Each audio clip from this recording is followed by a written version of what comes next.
Ladies and gentlemen, welcome to another video. In this video, we're going to be talking about how to fix your TikTok account review problem. So let's just get straight into the video. In order to go ahead and do so, you'll need to submit an appeal via the notification in your inbox or delete and repost the video if it is stuck. If that doesn't help you out, simply go ahead and open any browser that you prefer using, and inside of the browser, you want to simply search for support.tiktok.com. Just like that.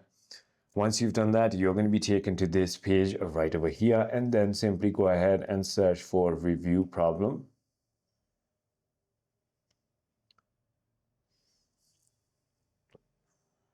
Once you've done that, you want to simply click on report a problem right over here. Then you can click on online reporting form, and now simply go ahead and select your problem.